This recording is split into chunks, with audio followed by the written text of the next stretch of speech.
विजयी विश्व तिरंगा प्यारा, झंडा ऊंचा रहे हमारा। ध्वजा, ध्वज या झंडा, ध्वज 3 तत्वों का प्रतीक है। पताका वो जो हवा में लहराती है, केतु जो उस पताका में चिन्ह बने होते हैं, और यष्टि या दंड जिस पर पताका लगी होती है।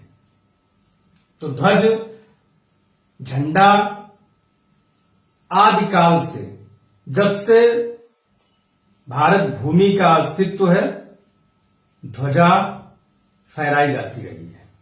और तिरंगा की जो यात्रा है वो विवेकानंद की शिष्य सिस्टर निवेदिता ने सबसे पहले 1904 में एक झंडे का आकार डिजाइन किया था जो वर्गाकार था, जो पीले और लाल पट्टियां थी जिसमें, और किनारे पर 108 ज्योतियां थी। श्वेत कमल बना हुआ था और उस पर वज्र का जो केतु है वो अंकित था। राजनैतिक रूप से पहली बार भारत में झंडा 1906 में जब बंगाल विभाजन हुआ, तो इस विभाजन के विरोध में भारतीय राष्ट्रीय कांग्रेस के एसएन बनर्जी, सुरेंद्रनाथ बनर्जी ने फहराया था कोलकाता के परास बगान मैदान पर, जिसका डिजाइन की प्रेरणा सिस्टर निवेदिता जो विवेकानंद की शिष्य थी उसी से प्रेरित होकर के सचिंद्र बोस और हेमचंद कानूनगो ने तैयार की थी। इसमें हरा, पीला और लाल 3 झंडियां थी, जिसमें पीले रंग पर वंदे मातरम अंकित था। 8 कमल, वर्तमान उस समय 8 प्रेसिडेंसियां थी, तो वो सभी कमल उस प्रेसिडेंसी, उस जो राज्य थे उनका प्रतीक थी। सूरज और चंद्रमा लाल पट्टी पर बना हुआ था।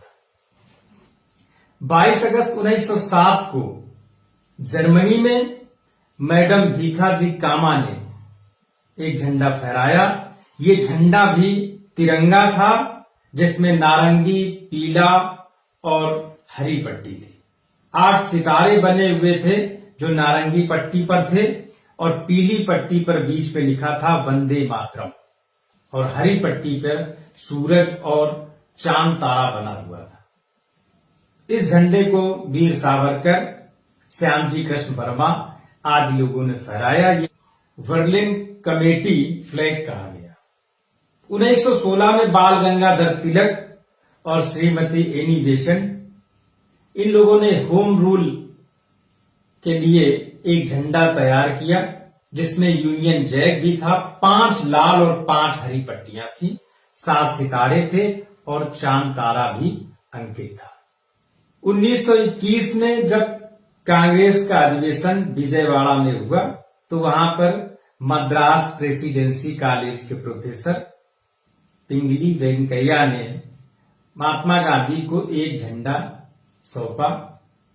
यद्यपि चूंकि पिंगली वेंकैया जब अध्ययन कर रहे थे, तब महात्मा गांधी से इनकी मुलाकात हुई थी, और इसके पहले पिंगली वेंकैया ने राष्ट्रीय झंडे के संदर्भ में एक पुस्तक लिखी थी। महात्मा गांधी ने इन्हें भारत का झंडा निर्माण करने की कार्य सौंपा, और जिसको विजयवाड़ा सम्मेलन में पिंगली वेंकैया ने महात्मा गांधी को सौंपा।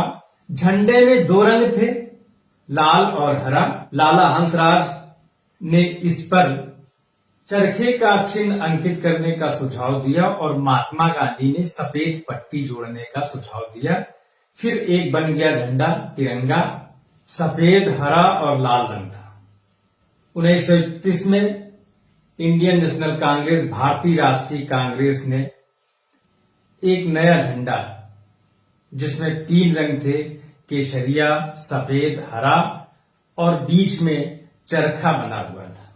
इसको स्वीकारता मिली पूरे देश में। भारतीय राष्ट्रीय कांग्रेस और सभी क्रांतिकारी इस तिरंगे को लेकर के चलते थे।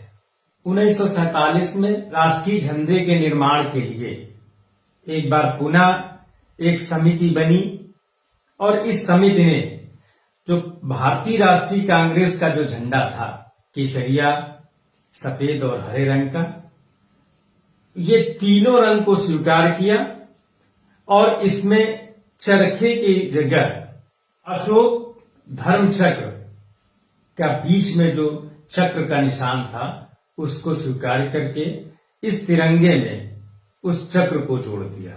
तो इस प्रकार से तिरंगा जो वर्तमान स्वरूप में है वो हमारे सामने है। जय हिंद।